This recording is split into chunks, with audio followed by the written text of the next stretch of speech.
2025년 승리자의 멘탈리티를 개발하기라는 제목을 가지고 함께 2025년을 어떻게 접근해야 되는지, 어떤 멘탈리티로 우리가 살아야 되는지 말씀을 함께 나누는 시간을 가져보도록 하겠습니다. 2025년 우리가 확장할 것을 기대하면서 오늘 함께 그와 관련된 말씀을 나눠보도록 하겠습니다. 먼저 본문 말씀으로 나누고 싶은 구절은 여호수아 1장 9절입니다. 여호수아 1장 9절 말씀을 먼저 읽고, 그리고 여호수아 1장에 대한 백그라운드를 우리가 다시 한번 생각해 보기를 원합니다. 여호수아 1장 9절을 보면은 우리 1장 9절 같이 한번 읽어볼까요? 내가 내게 명령한 것이 아니냐? 강하고 담대하라. 두려워하지 말며 놀라지 말라. 내가 어디로 가든지 내 하나님 여호와가 너와 함께 하느니라 하시니라. 이렇게 얘기하고 있습니다.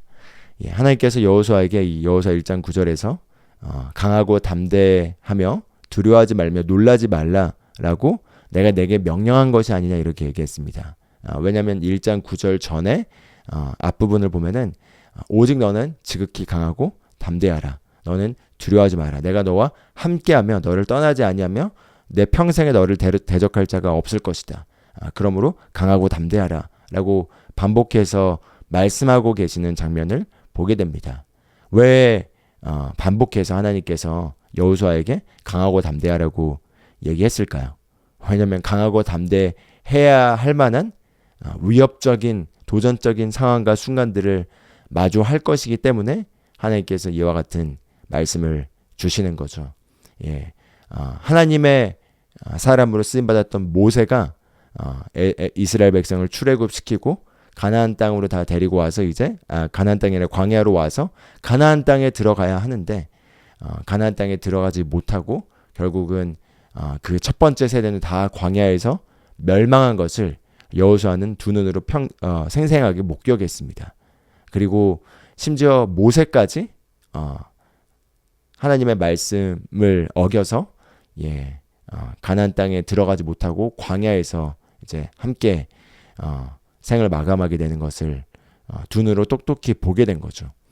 그렇기 때문에 40년 동안 광야에서 헤매면서 그 이스라엘 백성이 지도자인 모세의 말을 듣지 않고 하나님께 반역하며 거역하며 그렇게 하다가 멸망한 걸 생생하게 목격한 여호수아 입장에서 이제 모세의 자리를 물려받아서 이스라엘의 리더가 돼서 이스라엘 백성을 데리고 가나안 땅에 들어가서 본격적인 전쟁들에 참여하면서 그 가나안 땅에 있는 거인들을 물리치고 영토를 차지하고 그 영토들을 이스라엘 각 족속에게 나눠주는 그 임무를 받은 위치에 있게 된 여호수아의 입장에서는 많이 두렵고 떨렸을 것입니다. 그렇기 때문에 하나님께서 강하고 담대하여라. 강하고 담대하여라. 내가 너와 함께한다. 그렇기 때문에 강하고 담대하라 라는 말씀을 주시는 거죠. 12 정탐꾼으로 여호수아가 갈렙과 함께 보내졌을 때만 해도 여호수아는 이스라엘 백성 전체를 책임져야 될 지도자는 아니었습니다. 모세가 지도자였죠. 그렇기 때문에 저들은 우리의 밥이다. 우리가 지금 당장 가서 차지하자. 하나님께서 우리와 함께 하시고 저들의 신은 저들을 떠났기 때문에 우리가 가서 차지할 수 있다라고 자신감 있게 얘기했지만 막상 지도자의 위치에 있게 돼서 이 백성들을 이끌고 실제로 가서 전투에 임하면서 그 땅을 차지하는 미션을 수행하는 것에 있어서는 이 용기와 담대함이 필요했던 거죠. 여호수아의 삶에서도 마찬가지로 이제 여호수아 1장부터 시작해서 확장이 일어나는 것입니다. 그리고 이 확장이 일어난다는 것은 바로 익숙한 곳, 광야라는 곳에서 머물고 있던 그 익숙한 곳에서 벗어나서 이제 가지 않았던 새로운 미지의 영역을 들어가면서 불편한 지대로 들어가는 거죠. 그렇기 때문에 2025년 하나님께서 저와 여러분에게 확장하는 한 해가 될 것이다라는 말씀을 주셨다면은 우리가 첫 번째로 기대해야 될 거는 확장한다는 건 결국 나의 지금의 역량에서 그 역량이 더욱더 증가되고 나의 지금의 영향력에서 그 영향력이 지금보다 더욱더 증가하게 되는 것이고 지금 나의 삶에 누리고 있고 경험하고 있고 살아가고 있는 수준에서 그 수준이 더욱더 증가돼서 더 많은 것들을 다스린다는 것을 의미하고 있는 거죠. 그렇기 때문에 확장한다는 건 필연적으로 나의 안전지대를 벗어나서 불편한 영역으로, 그 부담스러운 영역으로, 육체적으로는 들어가기 힘든, 육체적으로는 하기 싫은 것들을 하게 되는 환경 가운데로 우리가 2025년에 가게 될 것을 암시하고 있습니다. 그렇기 때문에 우리 모두 다 편안한 곳에 있기를 좋아하죠. 우리 육체는 기본적으로 안전지대에 있고 싶어 합니다. 안전지대라고 하면 내가 지금 불편하지 않는 편안하다고 느낄 수 있는 그 영역 안에 우리가 머물러 있는 게 육체가 원하는 것입니다. 그런데 우리가 만약에 그 안전지대에 계속 머물러 있고 불편한 영역으로 나가서 우리를 확장시키지 않는다면은 사실은 발전은 없을 것이고요.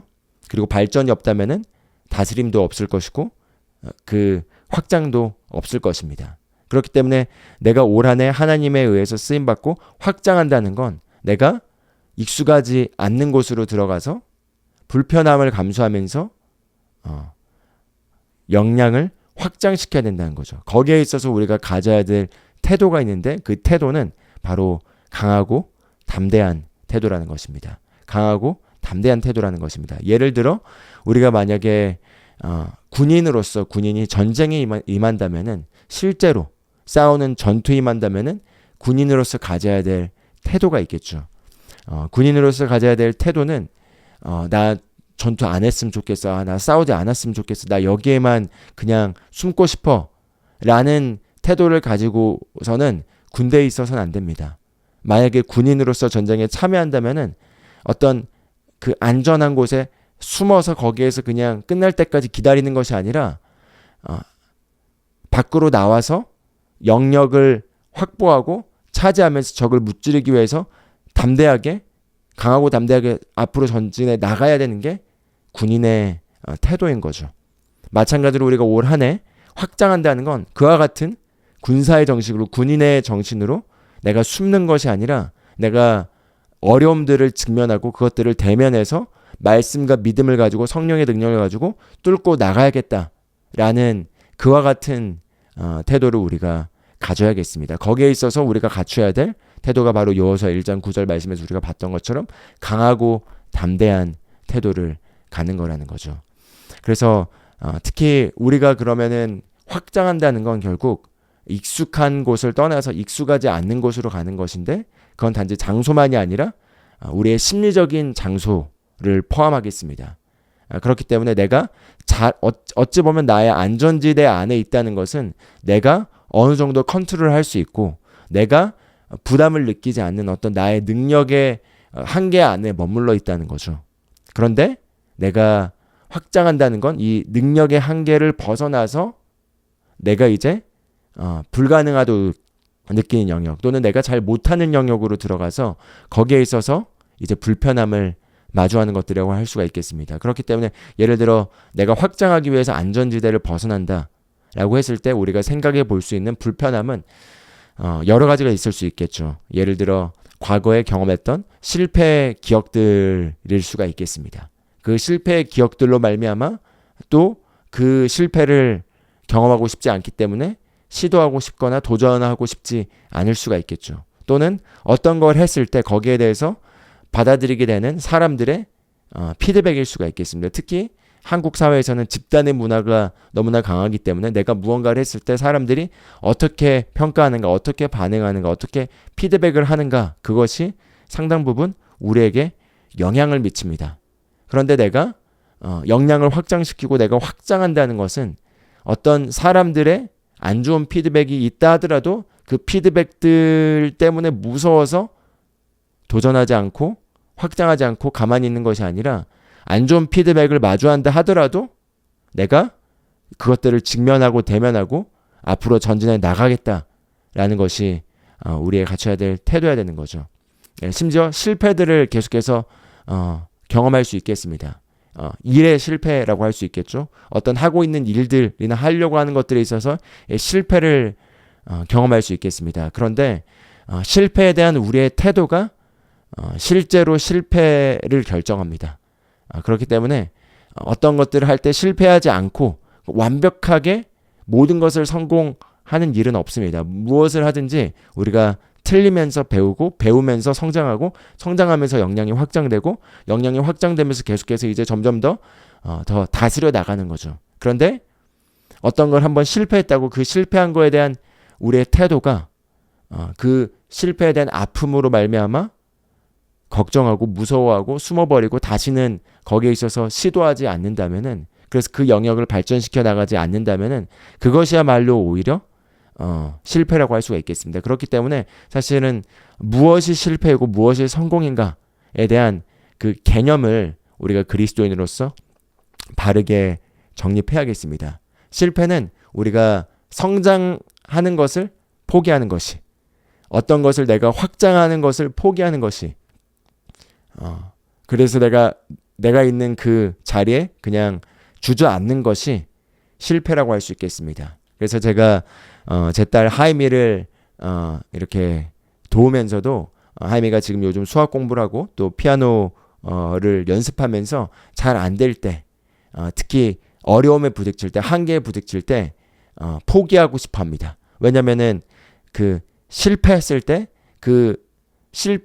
오는 그 감정을 다스리기 힘든 거죠. 근데 그 실패했을 때 오는 감정이 더 힘든 이유가 잘하려고 하기 때문에, 모든 것을 맞으려고 하기 때문에, 모든 것을 틀리지 않으려고 하기 때문에 일어나는 거라는 거죠. 그래서 제가 계속 딸에게 소통하는 것은, 하이마, 틀리는 것은 당연한 거야. 원래 틀리면서 더 잘 배워지게 돼 있고, 지금은 연습할 때 완벽하게 다 맞는 것이 목적이 아니라 그게 성공이 아니야. 오히려 하면서 계속 틀리면서 틀린 것을 확인해가지고 그것을 잘 배우는 게 지금 이것을 하는 목적이고, 그게 성공이야. 만약에 너가 어떤 것들을 자꾸 반복해서 틀린 것 때문에 너무 싫어서 이 과목을 싫어하고 이걸 다시 하고 싶어 하지 않고 포기한다면은 그게 진짜 실패야 라고 이렇게 소통을 하면서 딸아이에게 어떤 것들을 실수했을 때, 아니면 또 어떤 것들을 틀렸을 때, 그 틀렸을 때 감정을 어떻게 다스려야 되는지 그것들을 나누고 있습니다. 그런데 사실은 제 딸에게만 하는 얘기지만 딸이 아니라 저에게도 적용된 얘기고 우리 모두에게 적용되는 얘기라고 할 수가 있겠습니다. 우리가 일을 하면서도 안 좋은 피드백을 받을 수 있겠죠. 일을 하면서도 우리가 실패할 수 있겠고 실수할 수 있겠고, 그런 실수와 실패로 말미암아 여러 가지 안 좋은 질책이나 안 좋은 피드백을 받을 수도 있겠습니다. 그런데 중요한 건 그런 피드백과 그런 평가를 받았을 때, 그 평가가 외부에서 들려오는 소리의 평가일 수도 있고요. 또는 우리 내부에서, 나의 내부에서 내가 스스로 정한 기준에 미치지 못하기 때문에 내리는 평가일 수도 있겠습니다. 그러나 그게 어떤 것이든 거기에 있어서 우리가 대응하는 우리의 자세가 진짜 성공과 실패를 만들어냅니다. 그렇기 때문에 우리가 2025년 확장하기 위해서 무엇보다도 갖춰야 될 자세는 바로 승리자의 멘탈리티입니다. 승리자의 멘탈리티는 어려움을 직면했을 때 도망가거나 숨는 것이 아니라 그 어려움을 직면하고 그 직면한 어려움을 말씀과 성령의 능력으로 뚫어 나가는 것이 바로 승리자의 멘탈리티라고 하겠습니다. 그리고 이 승리자의 멘탈리티를 하나님께서는 우리가 그러한 멘탈리티를 갖기를 원하십니다. 왜냐하면 우리가 예수 그리스도 안에서 거듭나서 새로운 피조물이 되었을 때, 새로운 피조물로서 저와 여러분은 이미 정복자보다 나은 자가 되었기 때문입니다. 그래서 생명 안에서 왕노릇하는 게 우리의 부르심인데, 왕노릇한다는 건 다스린다는 거죠. 이 다스린다는 것은 불편한 영역들을 결국 뚫고 나가서 그것들을 차지하고 그것들을 믿음으로 다스리는 삶을 사는 것이 우리가 부름받은 삶이기 때문에, 우리는 기본적으로 주님 앞에 서기 전까지 끝없이 성장하면서 확장하도록 되어 있습니다. 그리고 확장한다는 건 끝없이 하나님의 왕국이 나의 삶을 통해 나타나는 것이고, 그것은 내가 계속해서 나의 성품에서, 나의 인격에서, 내가 다른 사람들을 섬기는 섬김에서, 다른 사람들을 사랑하는 사랑에서, 그리고 절제하는 것에서, 인내하는 것에서, 의의 열매를 맺어가는 것에서, 그 모든 삶의 영역에서 계속해서 우리가 성장하는 거겠죠. 근데 성장한다는 건 계속해서 나의 한계를 뚫고 확장해 나가는 것이기 때문에 우리가 이 성장에 있어서 확장에 있어서 근본적으로 갖춰야 될 중요한 첫 번째 태도는 바로 문제를 회피하거나 도망가거나 숨는 것이 아니라 바로 이 승리자의 멘탈리티를 장착해서 담대하고 강하게 바로 불편한 것들을 마주하러 나가는 것입니다. 회피하는 것이 아니라 직면하고 돌파하는 것입니다. 그래서 여기에 있어서의 만약에 태도가 나는 어려움을 마주하고 싶지 않아. 나는 그냥 편안하게 가고 싶어. 나는 이지고잉하고 싶어. 나는 그냥 어려움을 겪고 살지 않을래. 라고 하는 것 자체가 성경적 사고방식이 아니고 우리를 부르신 부르심의 사고방식이 아닙니다. 그렇기 때문에 우리가 예수 그리스도를 주로 모셔드렸다면은 그 태도 자체를 우리가 벗어버리고 전진하는 태도를 갖춰야겠습니다. 그리고 2025년에 이 확장하는 해와 관련해서 주님께서 주셨던 이 외부의 환경과 관련해서는 계속해서 어려운 일들이 일어날 거라고 말씀하셨습니다. 계속해서 도전적인 일들이 일어날 거라고 말씀하셨습니다. 그렇기 때문에 저와 여러분이 다 2020년에서 2022년까지 코비드를 한번 경험해 봤던 것처럼 앞으로 어떤 외부의 환경에 어려움들이 계속 닥쳐올지 우리는 모릅니다.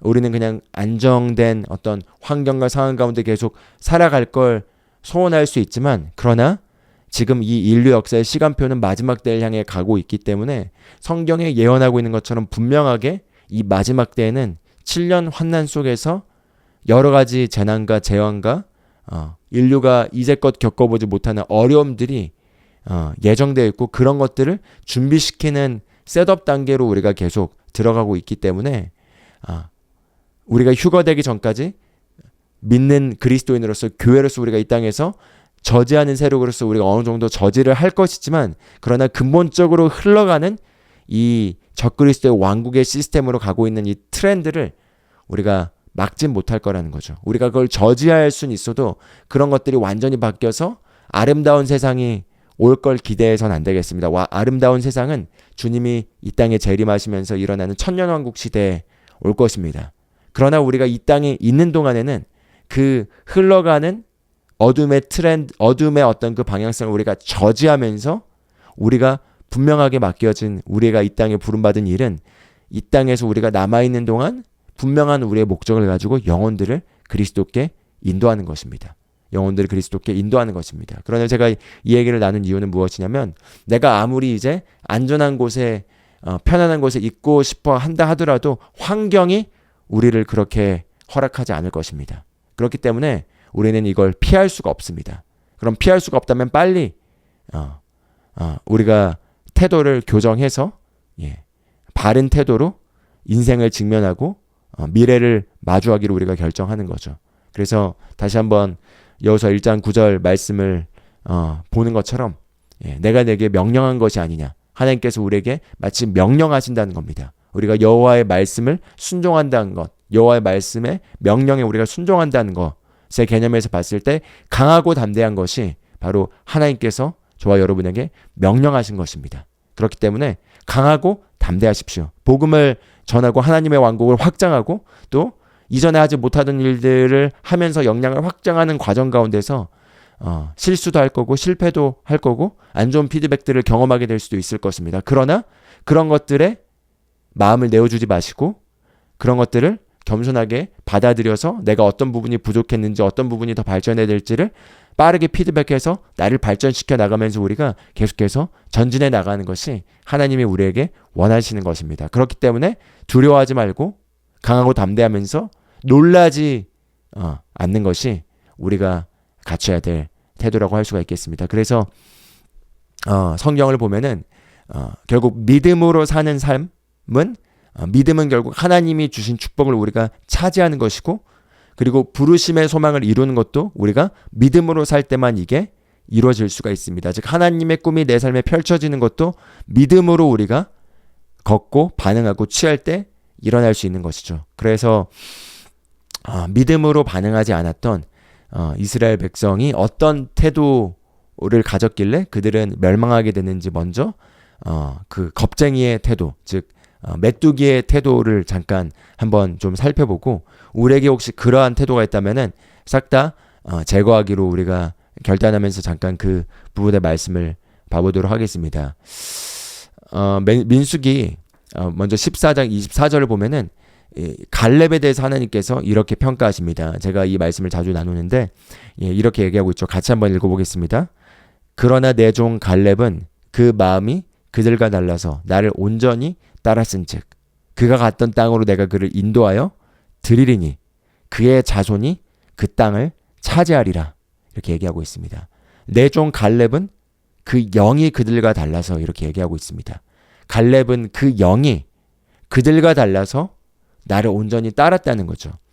이 말씀을 통해 우리가 사실 볼 수 있는 건 신앙생활은 철저하게 집단이 아니라 나의 개인으로서의 하나님과의 관계라는 것입니다. 그 당시 이스라엘 백성은 12정탐꾼이 가져온 보고에 의해서 2명인 갈렙과 여호수아는 바른 보고를 했지만 10명은 불신앙의 보고를 했고 그 불신앙의 보고를 받아들인 그 집단 전체가 그냥 그 집단의 감수성에 휘둘려서 원망과 불평과 불신앙을 선택했고 그 결과 멸망하게 됐죠. 그런데 여기 갈렙과 여호수아는 하나님 안에서 다른 태도를 취했고 집단의 풍조와 집단의 어떤 그 풍토를 받아들이기를 끝까지 거절했습니다. 그리고 하나님은 그것을 보셨다는 거죠.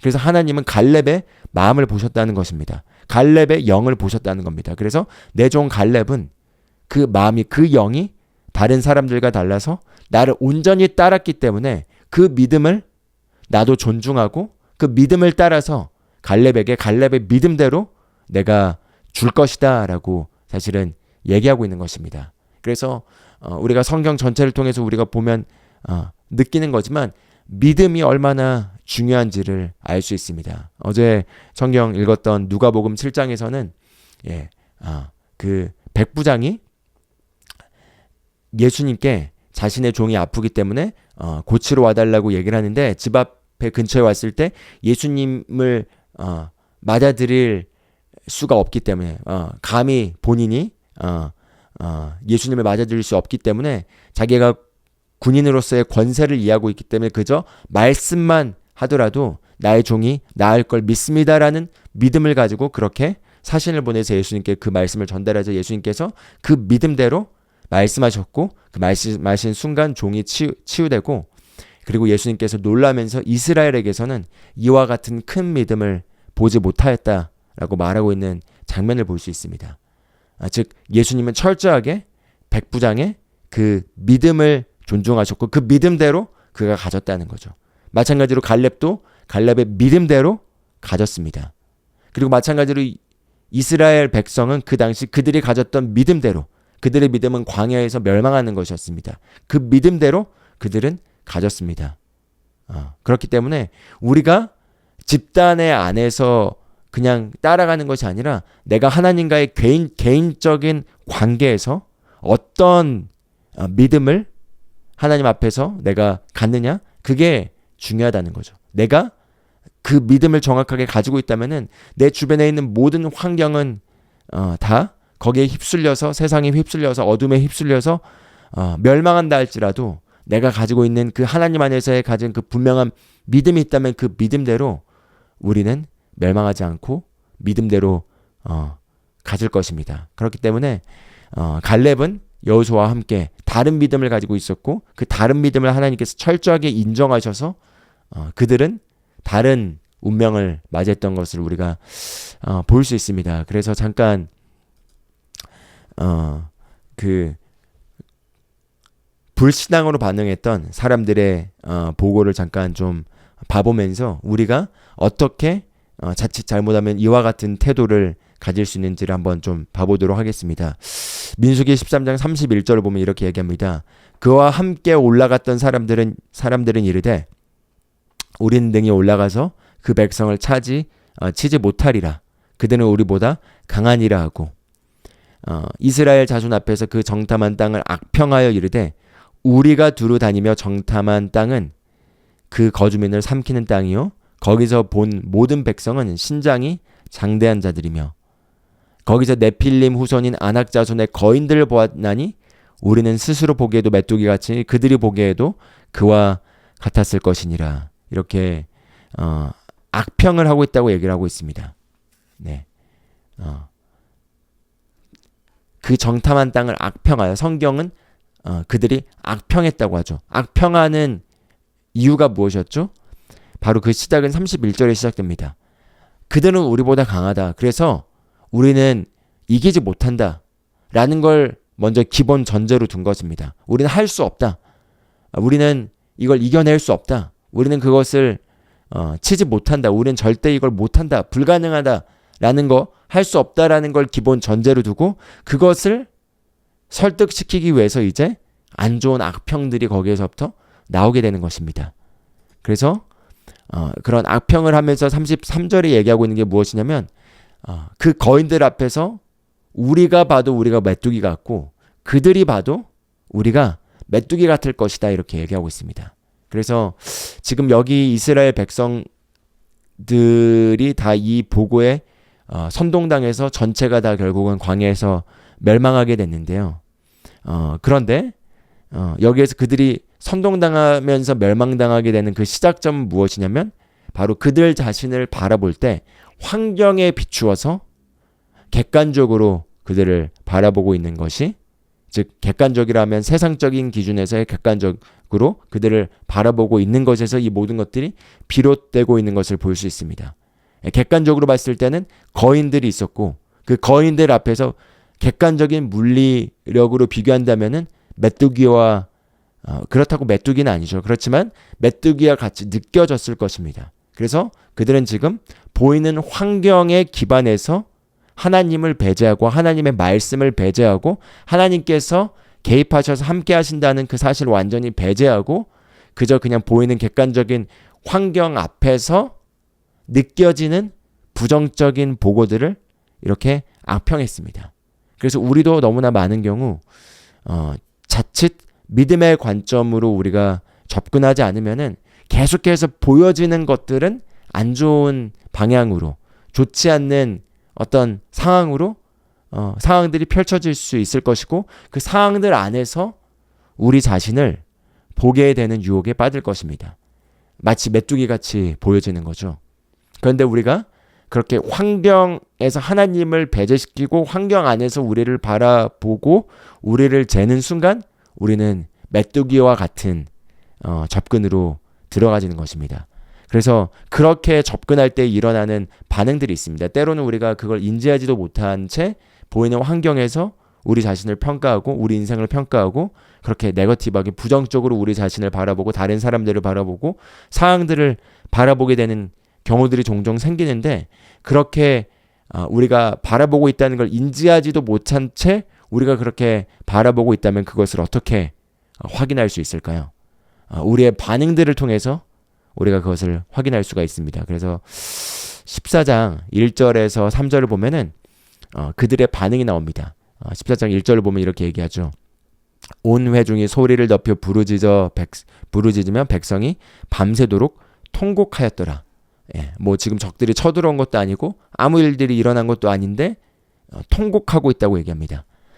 밤새도록 통곡했다. 이건 어떤 영적인 배후에 그 거짓의 영이 샥 이렇게 휩쓸려서 사람들이 거기에 다 휘둘려서 통곡하면서 지금 사로잡힌 거죠. 이건 영적인 공격입니다. 그 영적인 하나님을 대적하는 영의 공격으로 말미암아 일어난 게 바로 이 통곡과 함께 2절에 나옵니다.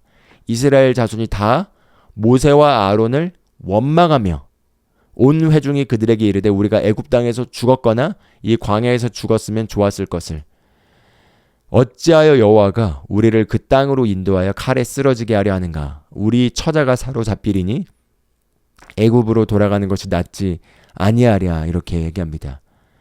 그래서 2절에서 나온 것처럼 만약에 우리가 환경에 비추어서 하나님을 배제하고 환경에 비추어서 우리 자신을 바라보면서 메뚜기와 같은 태도를 갖게 된다면 지금 오늘 나누고 있는 설교의 제목은 승리자의 멘탈리티죠. 그럼 승리자의 멘탈리티의 반대는 패배자의 멘탈리티인데 이 패배자의 멘탈리티는 바꿔 말하면 메뚜기의 멘탈리티입니다. 근데 이 메뚜기의 멘탈리티는 무엇이냐면 바로 원망하는 것입니다. 불평하는 것입니다. 누군가 탓할 사람을 찾아서 그 사람을 탓하고 환경을 탓하고 과거를 탓하고 다른 사람들을 탓하고 하나님을 탓하고 정부를 탓하고 대통령을 탓하고 지도자를 탓하고 사람들을 탓하는 것이 그것이 기본적으로 메뚜기 패배자의 태도에서 나오는 반응들이라는 거죠. 그렇기 때문에 우리가 우리 자신을 살펴보면서 내가 승리자의 멘탈이 그리스도인으로서 내가 승리자로 부름받아서 살아가는 것에 있어서 내 삶에 완전히 없어져야 될 요소가 하나 있다면은 그 요소는 바로 원망하고 탓하는 멘탈리티겠습니다. 우리가 성경 창세기 3장을 보면은 인류가 최초 죄를 지었을 때 나타나는 그 죄성에 의해 일어나는 첫 번째 죄가 무엇이죠? 바로 환경을 탓하는 것입니다. 그래서 아담은 하나님이 만들어주신 이 이브가 나에게 이걸 줬기 때문에 내가 이걸 먹었습니다라면서 하나님 당신이 만들어준 이 이브라는 이 사람 때문에 내가 이렇게 한 겁니다라고 하면서 나의 잘못을 인정하고 나를 되돌아보고 나를 피드백하면서 나를 발전시키기보다는 이 사람 때문에 그런 겁니다라고 하면서 모든 공을 다른 사람에게 돌리면서 나를 그 어떤 피드백으로부터 숨는 것, 그게 어떤 탓하는 것의 본질적인 이유인 거죠. 바로 이 원망하고 탓하는 것이 아담에게서 나타났고 이브도 마찬가지로 당신이 만든 이 뱀에게서 이런 일이 일어났습니다라고 하면서 탓합니다.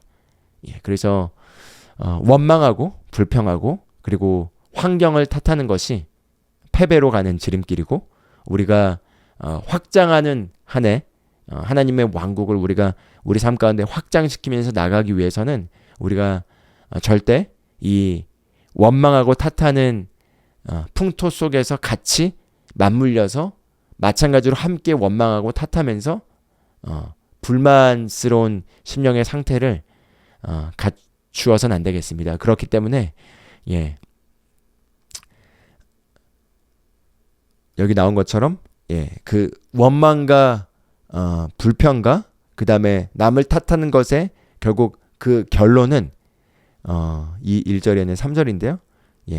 이렇게 오버하는 것입니다. 부정적으로 오버하는 거라는 거죠. 그래서 어찌하여 여호와가 우리를 그 땅으로 인도하여 칼에 쓰러지게 하려 하는가. 여기서 보시다시피 지금 사실 사단이 그 배후에서 역사하고 있는데 사단의 배후의 역사는 구약에선 나타나진 않습니다. 그런데 그냥 지금 어떻게 그들이 거짓의 영에 선동당해서 완전히 시야가 비뚤어져서 선하신 하나님, 그들을 노예 생활로부터 해방시켜서 젖과 꿀이 흐르는 땅에 들어가게 하시려고 무수히 많은 기적과 표적과 놀라운 기적들을 행사하신 그 하나님이 나쁜 하나님이 되어버렸습니다. 여기 보면 여호와가 우리를 그 땅으로 인도하여 칼에 쓰러지게 하려 하는가. 즉 여호와께서 우리를 왜 그 땅에 인도해서 칼에 쓰러지게 하고 우리 처자가 다 노예가 되게 하는가라고 완전히 하나님의 선하신 성품이 왜곡되어서 하나님이 아주 나쁜 하나님으로 이렇게 표현되고 있는 걸 볼 수 있죠. 그래서 우리가 원수가 하는 일이 무엇인지를 잘 봐야 합니다. 특히 너무나 많은 그리스도인들이 하나님께 기도를 하면서 원수가 있다라는 것을 이해하지 못하고 사단이 있다라는 걸 이해하지 못하고 그리고 하나님께서는 예수 그리스도를 통해서 이미 우리에게 필요한 모든 것들을 주셨고 이제 우리가 믿음으로써 권세를 사용해서 우리의 땅을 차지해야 된다라는 그 개념을 모르면은 그저 하나님께 해달라고 구하고 안 되게 되면은 왜 하나님 이걸 안 해주셨죠? 왜 하나님 이런 일들이 일어나게 한 거죠? 왜 하나님 이런 상황들이 펼쳐진 거죠? 하나님 왜 이렇게 하신 거죠? 라고 하면서 이제 하나님을 탓하고 하나님이 그 모든 원인을 제공하는 제공자가 되게 하는 모드로 들어가서 하나님을 탓하는 그리스도인들 너무나 많이 있습니다. 그런데 그게 바로 원수의 트랩이라는 거죠. 마찬가지로 여기 나와 있는 이들의 태도와 다를 바가 없다라는 거죠. 원수의 트랩은 무엇이냐면 원수가 우리 삶을 도둑질하고 하나님으로부터 주신 축복을 도둑질하고 죽이고 멸망시키고 그리고 쓱 빠져서 본인의 존재를 감추고 그리고 사람들이 하나님께 그걸 구하였지만 삶이 그렇게 일어나지 않고 도둑질되고 죽임당하고 파괴당한 것들을 보면서 왜 하나님 이렇게 하신 겁니까? 왜 하나님 이렇게 방치하신 겁니까? 왜 하나님 이런 일들을 허락하신 겁니까? 이렇게 하나님이 마치 그것들을 제공하신 것처럼 하나님께 탓하는 것이 원수의 그리스도인들 안에 그 둔 덫이라고 할 수가 있겠습니다. 그러나 새로운 피조물로서 우리가 이제 적용하고 배우는 것은 우리는 절대 하나님을 탓하지 않습니다. 우리는 원수가 그 배후에서 예를 들어 지금 LA에 일어나고 있는 어떤 산불로 인해 너무나 많은 사람들의 삶의 환경이 파괴되고 너무나 많은 사람들의 삶이 망가졌습니다. 근데 거기에 대해서 어떤 그리스도인들은 하나님이 심판하신 거다. 그 LA에 죄가 가득하기 때문에 하나님이 지금 처벌하고 계신 거다라고 말하는 그리스도인들을 제가 간혹 유튜브에서 봤습니다. 그런데 그렇지가 않습니다. 하나님의 성품은 그렇지 않고 지금 LA에서 일어나고 있는 그런 많은 사람들의 삶을 파괴시키고 도둑질하고 죽인 것은 원수가 하는 일입니다. 마귀가 하는 일입니다. 하나님은 모든 사람이 구원받고 진리의 지식에 이르기를 원하지 그들을 그렇게 징벌하고 처벌함으로써 그걸 통해서 그들을 구원하시려고 하는 것이 하나님의 계획이 아닙니다. 하나님은 원수가 어떤 어려운 일들을 하더라도 그런 가운데서 우리를 끝까지 구원하기를 원하시는 게 하나님의 뜻이지만 하나님께서 우리를 구원하기 위해서 모든 것들을 불태워버리고 그걸 통해서 정신 차려라 내가 너를 구원할게 그런 하나님이 아니라는 거죠. 예, 그래서 우리가 하나님의 성품을 모른다면은 이렇게 원수에 의해 선동당한 결과 탓하고 원망하고 그리고 즉시 탓하고 원망하는 순간 우리는 실패로 들어가는 것입니다. 실패가 시작되는 것입니다. 원망하는 순간 실패가 시작되는 것입니다. 탓하는 순간 실패가 시작되는 것입니다. 그렇기 때문에 믿음의 사람들로서 우리가 오늘 함께 결단해야 될 것은 나는 어떤 환경 속에서도 어떤 상황 속에서도 환경을 탓하거나 원망하거나 남을 비난하지 않고 내가 믿음 안에서 하나님의 말씀을 따라서 마치 갈렙은 다른 영을 가지고 있어서 다른 사람들과 달리 하나님을 온전히 따랐기 때문에 그 믿음을 하나님이 존중하셔서 그 믿음대로 행하셨던 것처럼 나는 나의 하나님 앞에서의 말씀의 믿음을 붙잡고 절대 환경과 상황을 탓하지 않고 그 믿음을 발휘해서 나에게 맡겨진 나의 상황과 내가 속한 세상과 내가 속한 사회와 내가 속한 나라를 믿음으로 붙잡아야겠다라고 하는 그런 관점을 가지고 우리가 믿음으로 생명을 풀어놓고 믿음으로 권세를 사용하고 믿음을 가지고 우리가 축복을 풀어놓는 자들이 되기를 주님의 이름으로 축복합니다. 이미 지금 원망과 불평과 거짓과 그리고 여러 가지 오류의 영들이 전 세계 가운데 가득 넘치고 있습니다. 그렇기 때문에 우리가 오직 온전하게 하는 진리의 말씀 안에 붙어 있을 때 그 진리의 말씀이 우리에게 온전한 시야를 제공해주고 온전한 시각으로 하나님의 관점에서 모든 것들을 볼 수 있게 우리를 도와줍니다. 그렇기 때문에 우리가 그런 자세를 지금 일어나고 있는 여러 가지 세상 일들의 풍파 속에서 그것들을 우리가 잘 갖춰야 할 때이겠습니다. 그래서 지금 다시 한번 승리자의 멘탈리티를 가졌던 갈렙과 여호수아의 태도를 한번 잠깐 봐보겠습니다. 민수기 13장 30절을 보면은 이렇게 얘기합니다. 갈렙이 모세 앞에서 갈렙은 다른 영을 가졌다고 했죠. 그렇기 때문에 10명은 그 막 분위기에 편승해서 그 땅은 우리가 차지할 수 없다. 그리고 거기 땅에 거인들이 있고 우리는 메뚜기 같다라고 하는 그 풍파 속에서 갈렙은 자신의 믿음을 지키고 그 외부의 압력에 순응해서 그냥 같이 따라가는 게 아니라 정확하게 자신의 믿음을 표현했습니다. 모세 앞에서 백성을 조용하게 하고 이르되 우리가 곧 올라가서 그 땅을 취하자. 능히 이기리라 하나. 이렇게 능히 가서 취하자. 우리가 이길 수 있다. 이렇게 얘기한 거죠. 그리고 14장으로 가보면 14장에서 이렇게 얘기합니다. 7절. 이스라엘 자손의 온 회중에게 말하여 이르되 우리가 두루 다니며 정탐한 땅은 심히 아름다운 땅이라. 아름다운 땅이라고 얘기했고 아까 10명은 그 땅의 거주민들을 삼키는 저주의 땅이다. 이렇게 얘기했습니다. 누가 맞는 거죠? 다 맞습니다. 다 맞는다는 얘기는 무엇이냐면 그들이 본대로 각자가 본대로 결국 그렇게 경험하고 가져갈 거라는 거죠. 즉 10명은 그들의 시야에서 그 거주민을 삼키는 땅으로 봤었고 그 결과 실제로 삼켜져서 멸망했습니다. 그런데 여호수아와 갈렙은 하나님이 보신 대로 봤기 때문에 적과 꿀이 흐르는 심히 아름다운 땅으로 그 땅을 바라봤습니다. 분명히 그 땅에 아낙 자손부터 시작해서 거주민들이 살고 있었고 그 땅에 악한 일들이 행해지고 있었습니다. 그렇기 때문에 악한 일들이 행해지고 있었기 때문에 안 좋은 관점에서 보면은 저주받은 땅이라고 말할 수 있다라는 거죠. 그러나 여호수아와 갈렙은 하나님의 관점으로 봤었고 하나님이 말씀하셨기 때문에 그 하나님이 젖과 꿀이 흐르는 땅이라고 말씀하셨기 때문에 그 관점에서 그 땅을 보자 아름다운 땅으로 보였습니다. 아름다운 땅으로 보였습니다. 마찬가지로 우리 대한민국 사람으로서 우리가 대한민국을 볼 때 저주받은 나라로 볼 수도 있고 아름다운 나라로 볼 수도 있습니다. 마찬가지로 우리가 돌아가고 있는 이 세상 상황 속에서 우리가 부정적인 것들만 자꾸 붙잡아서 저주받은 세상으로 볼 수도 있고 그러나 여전히 그 안에서 바른 것들을 붙잡아서 아름답게 우리가 세상을 바라볼 수가 있습니다. 그래서 그들은 아름다운 땅이라고 얘기했고요. 예, 그리고 8절에 이렇게 얘기합니다. 여호와께서 우리를 기뻐하시면 우리를 그 땅으로 인도하여 들이시고 그 땅을 우리에게 주시리라. 이는 과연 젖과 꿀이 흐르는 땅이니라 이렇게 얘기하면서 9절에 다만 여호와를 거역하지 말라. 또 그 땅 백성을 두려워하지 말라. 그들은 우리의 먹이라. 그들의 보호자는 그들에게서 떠났고 여호와는 우리와 함께 하시느니라. 그들을 두려워하지 말라 하나 이렇게 얘기하고 있습니다. 예.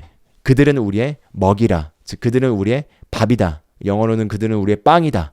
예, 우리의 밥이기 때문에 우리가 능히 가서 차지할 수 있다라고 얘기하고 있죠. 예, 그래서 동일한 객관적인 상황 앞에서 어떤 관점에서 보느냐에 따라서 승리자의 사고방식을 가지고 믿음의 관점에서 봤을 때는 그것이 아름다운 땅이고 능히 가서 차지할 수 있는 젖과 꿀이 흐른 땅이고 그들의 거기에 저항하고 있는 것들은 그저 우리의 밥일 뿐이다 라고 볼 수도 있고요. 또는 다른 관점에서는 거기는 거주민을 삼키는 저주받은 땅이고 그 안엔 거인들이 있고 그 거인들 앞에서 우리는 메뚜기 같고 그리고 그렇기 때문에 여호와께서 결국은 우리를 그 땅에서 우리를 죽이려고 우리를 출애굽하셨다라고 하는 이런 왜곡된 관점을 가질 수도 있겠습니다. 여러분은 인생에 대하여 여러분 삶에 대하여 또는 여러분 환경에 대하여 어떤 태도를 갖고 계십니까? 우리가 정확한 이 말씀의 진리 위에서 우리의 태도, 우리의 시선을 점검하고 그것들을 깨끗하게 계속 정결하게 하지 않으면은 오염된 시선이 오염된 시야가 우리의 눈에 펼쳐지게 돼서 잘못된 것을 보고 그 잘못된 것을 봄으로써 잘못된 것을 말하고 그리고 잘못된 관점을 가지고 환경과 사람들과 하나님을 탓하게 되는 유혹에 빠지게 됩니다.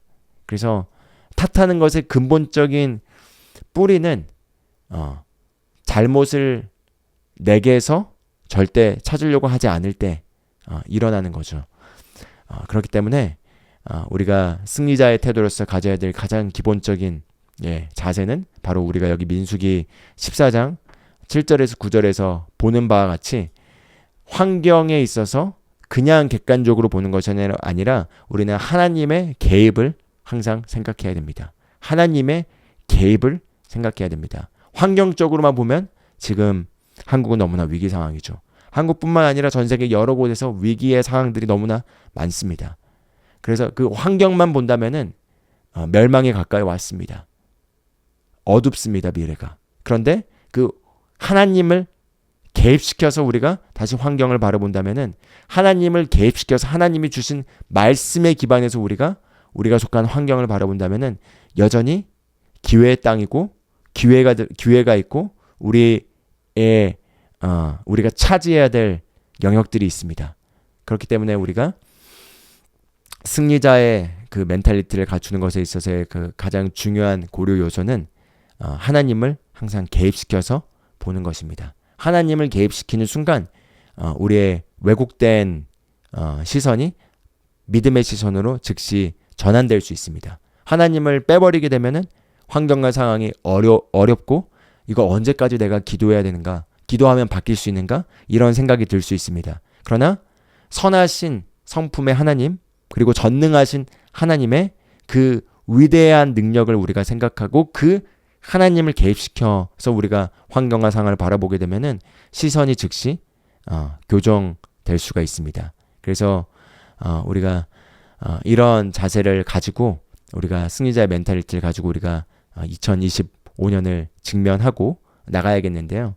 그렇기 때문에 이제 오늘 나눴던 말씀들을 좀 정리해 보자면은 동일한 상황에 대해서 우리가 어떻게 접근하고 바라보냐에 따라서 결국 우리가 접근하고 바라본 대로 우리 인생은 흘러가고 그렇게 우리가 그것들을 갖게 돼 있습니다. 그렇기 때문에 사람들과 어떤 시대 세상의 풍토를 따라서 그냥 거기에 휩쓸려 가는 것이 아니라 진리를 정확하게 붙잡고 진리의 관점에서 모두가 그렇게 말하지 않는다 하더라도 또는 모두가 그렇게 말한다 하더라도 나는 그렇게 말하지 않을 것이다. 나는 이렇게 말할 것이다 라고 하는 믿음의 자세를 정확하게 붙잡아서 마치 갈렙의 영은 타협하지 않는 영이었습니다.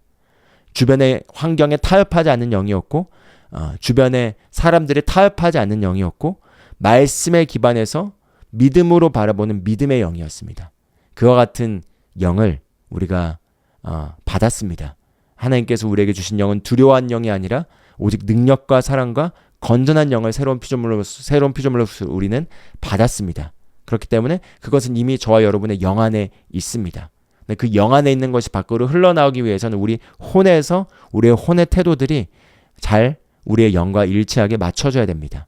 그 우리 혼의 태도에서 우리 영과 일치하게 하기 위해서 맞추는 것이 바로 오늘 제가 나눈 내용인 승리자의 멘탈리티를 갖는 것입니다. 메뚜기의 멘탈리티, 패배자의 멘탈리티, 원망과 불평과 남을 탓하는 멘탈리티를 갖는 순간 우리 영에 있는 하나님이 주신 모든 위대한 능력의 축복은 그대로 막혀버립니다. 왜냐하면 그 패배자의 멘탈리티는 육신의 멘탈리티고 육신과 결부되어서 우리를 피해자로 끌어가기 때문이죠. 그래서 그 내용을 오늘 함께 나누기를 원했습니다. 여기까지 함께 같이 말씀을 나누는데요. 몇 가지 간단한 사례만 잠깐 성경에 있는 걸 가지고 와서 무엇을 우리가 주의해야 될지 잠깐 나누고 그리고 마무리하길 원합니다. 지난 성경 읽기의 내용을 보면은 제가 누가복음을 읽다 보면 누가복음에서 침례 요한의 이제 아버지가 침례 요한 그 아이를 가지려고 해도 아이가 낳지 않는 상황에서 천사가 나타나서 이제 얘기를 하죠. 너의 아내가 아기를 갖게 될 거다라는 얘기를 하는데 그 스가랴가 그것을 침례 요한의 아버지 스가랴가 그것을 믿지 못합니다. 그래서 믿지 못함으로 말미암아 어떤 일이 일어났냐면 바로 천사가 아이가 태어날 때까지 너는 벙어리가 될 것이다. 너는 말을 하지 못하게 된다. 왜냐하면 너가 믿지 않았기 때문이다. 라고 말하는 조금 이상한 장면을 보게 됩니다. 근데 이 왜 말을 못하게 했을까요? 첫 번째로는 침례 요한이 태어나는 것은 예수 그리스도의 이 사역에 있어서 너무나 중요한 사건이기 때문에 반드시 일어나야만 했습니다. 근데 어떤 일이 일어나기 위해서는 반드시 사람의 협력이 필요합니다. 왜냐하면 하늘은 하나님께 속한 것이지만 땅은 사람에게 속한 것이기 때문이죠. 그런데 지금 이 스가랴가 믿지 못한 거죠. 믿어야지만 반드시 하나님의 일들이 진행되게 되는데 믿지 못했기 때문에 천사가 했던 일은 무엇이냐면 입을 막아버려서 불신앙과 의심을 말하지 못하도록 차단시켜 버렸습니다. 그냥 기괴한 사건일 수 있지만 영적 원리를 이해한다면 왜 아이가 태어날 때까지 말을 못했는지를 우리가 이해할 수 있습니다. 그만큼 우리가 우리 입에서 말하는 말이 얼마나 영적 세계에서 중요한지를 보여주는 사건인데요. 그래서 제가 오늘 말씀 내용과 연결시켜서 이걸 나눈 이유는 말을 조심히 해야 된다. 우리 말을 절대 패배가 담긴 말, 원망이 담긴 말, 비난이 담긴 말을 절대 입 밖에도 꺼내지 말고 차라리 입을 막거나 또는 무조건 승리만을 말할 것을 우리가 결단하는 것입니다. 왜냐하면 모든 것은 우리가 입에서 말함으로써 그것이 영적 영역에서 변화가 일어나게 되고 그 변화가 일어난 것이 다시 우리 물리적인 세상에 나타나게 되어 있기 때문입니다. 그래서 여호수아 6장을 보면은 여호수아 6장에서 하나님께서 여리고성을 차지하기 위해서 어떻게 해야 될지 지시사항을 주는 것을 볼 수 있습니다. 6일 동안은 매일 한 바퀴를 돌면서 아무 말도 하지 말고 한 바퀴를 돌고 이제 7일째 된 날 성을 7바퀴 돌면서 마지막 7바퀴를 돌고 나서 큰 나팔을 불면 큰 함성을 부르면은 이제 그 땅이 주어질 거란 하나님의 지시사항을 주는데 6장 10절을 보면은 여호수아가 백성에게 하나님께서 말씀하시지 않는 그 추가 지시사항을 주고 있는 걸 볼 수 있습니다. 이렇게 10절에 얘기합니다. 여호수아가 백성에게 명령하여 이르되 너희는 외치지 말며 너희 음성을 들리게 하지 말며 너희 입에서 아무 말도 내지 말라. 그리하다가 내가 너희에게 명령하여 외치라 하는 날에 외칠지니라 하고 이렇게 얘기하고 있습니다. 즉 하나님께서 주신 이 지시사항은 물리적으로는 자연적으로는 아주 기괴하고 말이 안 되는 행동을 하는 거죠. 예, 말이 안 되는 행동을 하는 거였습니다. 그런데 하나님의 초자연적인 어떤 역사가 일어나기 위한 그런 신비한 전략이 지금 담겨 있는 건데 인간의 이해로는 이해할 수 없는 것이었죠. 그렇기 때문에 만약에 사람들에게 그냥 자유롭게 말할 수 있는 그 기회가 주어졌다면 어떤 말들을 할까요? 첫날 돌고 둘째 날 돌고 사단이 선동해서 한두 명이 이상한 말을 하자. 뭐 하는 거야 우리 지금 이렇게 해가지고 이길 수 있겠어? 지금 우리 장난하나? 이런 말을 하는 백성이 한 명이라도 있을 것입니다. 그런 게 그럼 마치 아까 10명의 정탐꾼에 의해서 200만 명의 사람들이 다 선동당한 것처럼 다시 한번 선동당할 수가 있겠죠. 선동당하는 것은 결국 말로써 시작되기 때문입니다. 그래서 입을 막게 한 거죠. 아무 말도 하지 말라. 아무 말도 하지 말라.